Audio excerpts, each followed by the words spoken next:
Kita lihat apa maksud hadas. Hadas ialah kekotoran maknawi pada diri seseorang yang menghalang sahnya ibadah yang disyaratkan bersuci. Maknanya, hadas ialah kekotoran maknawi pada diri seseorang dan kekotoran itu, hadas itu menghalang sahnya ibadah. Ibadah apa? Ibadah yang disyaratkan bersuci. Itu maksud hadas. Kekotoran maknawi itu apa? Kekotoran maknawi itu kotor yang tak nampak. Kotor yang tak nampak. Kotor yang nampak kita boleh nampak di tangan ke, di kaki ke, di lantai ke, apa ke yang kotor, yang najis. Yang ini yang tak nampak. Kita tak rasa dia kotor, tapi sebenarnya dia kotor dari segi hukum. Dan dia menyebabkan tidak sah ibadat yang perlu bersuci. Kita lihat apa ibadat yang tak sah tu kalau dalam keadaan hadas. Yang pertama, solat. Kalau kita solat dalam keadaan berhadas, solat kita tak sah. Tawaf. Tawaf di Kaabah. Tawaf juga tak sah jika kita dalam keadaan berhadas. Yang ketiga, menyentuh Al-Quran. Kita tak boleh menyentuh atau memegang Al-Quran dalam keadaan badan kita sedang berhadas. Okey, inilah 3 ibadah yang tak sah ataupun tak boleh buat ketika berhadas, sama ada berhadas kecil atau besar. Baik, kita lihat pembahagian hadas.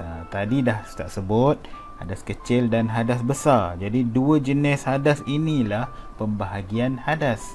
Yang pertama, hadas besar. Yang kedua, hadas kecil. Cara bersuci. Cara bersuci daripada hadas besar ialah mandi wajib. Cara bersuci daripada hadas kecil ialah berwuduk. Okey, hari ni kita nak fokus kepada hadas besar. Hadas kecil, rasanya wuduk awak dah pandai mengambil wuduk. Dan orang yang dalam keadaan berwuduk, maksudnya dia sucilah daripada hadas kecil. Orang yang tak ada wuduk, batal wuduk, maknanya dia sedang dalam keadaan hadas kecil. Kita lihat hukum bersuci daripada hadas besar. Hukum bersuci daripada hadas besar ialah wajib. Baik. Dalilnya, buktinya dalam Al-Quran Allah sebut wa in kuntum junuban fattahharu. Surah Al-Ma'idah ayat 6, yang maksudnya jika kamu berjunub, yakni berhadas besar, maka bersucilah. Ayat inilah yang menjadi dalil, bukti Allah suruh kita bersuci daripada hadas besar. Baik, jadi hukum bersuci daripada hadas besar wajib. Dalil naqli dia ayat inilah, wa in kuntum junuban fattahharu.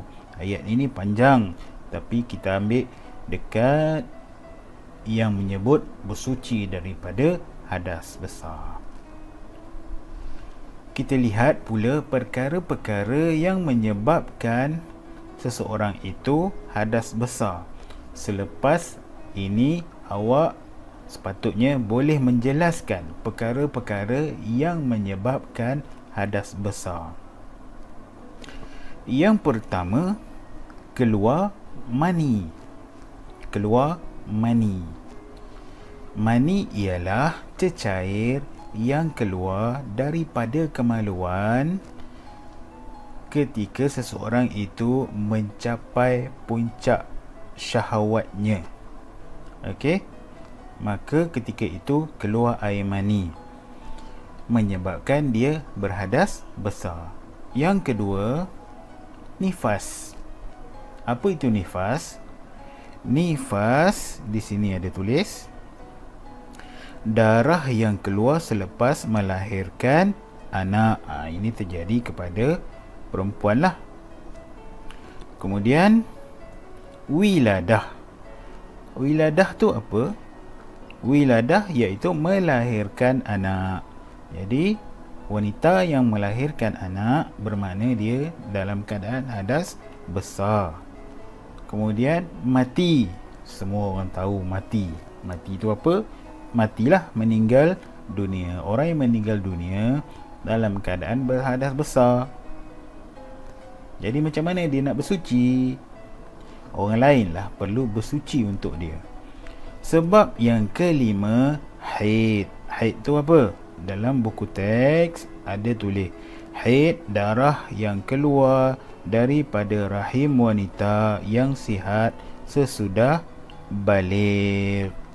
Okey, haid adalah darah yang keluar daripada rahim wanita yang sihat sesudah baligh. Haid ni datang sebulan sekali dalam masa beberapa hari setiap bulan. Terjadi kepada perempuan lah, lelaki tak ada. Yang keenam, bersetubuh. Bersetubuh ialah melakukan perhubungan jenis suami isteri, lelaki dan perempuan. Okey, hubungan kelamin. Jadi enam ini adalah sebab seseorang itu dalam keadaan hadas besar. Jika ada salah satu, maknanya dia dalam keadaan hadas besar. Untuk dia beribadat, dia perlu bersuci daripada hadas besar. Kita lihat ibadat apa yang dilarang ketika dalam keadaan hadas besar. Selepas ini awak sepatutnya boleh menjelaskan perkara yang dilarang semasa berhadas besar. Yang pertama, memegang dan membaca Al-Quran.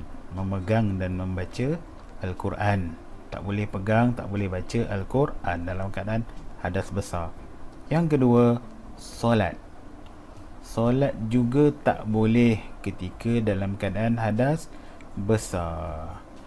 Mungkin ada di kalangan ahli keluarga kita yang kadang-kadang kita lihat dia tak boleh solat, dia tak solat. Waktu lain dia solat, tapi ada satu masa dia tak solat.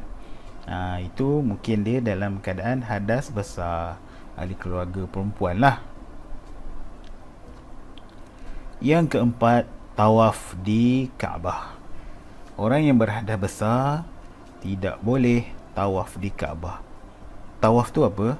Tawaf ialah berjalan di sekeliling Kaabah sebanyak 7 kali. Hanya boleh dilakukan di Mekah lah, di Kaabah. Yang keempat, berada di dalam masjid. Orang yang berhadas besar tidak boleh berada di dalam masjid. Maksudnya dia tak boleh duduk di dalam masjid. Ini ibadat ataupun perkara-perkara yang dilakukan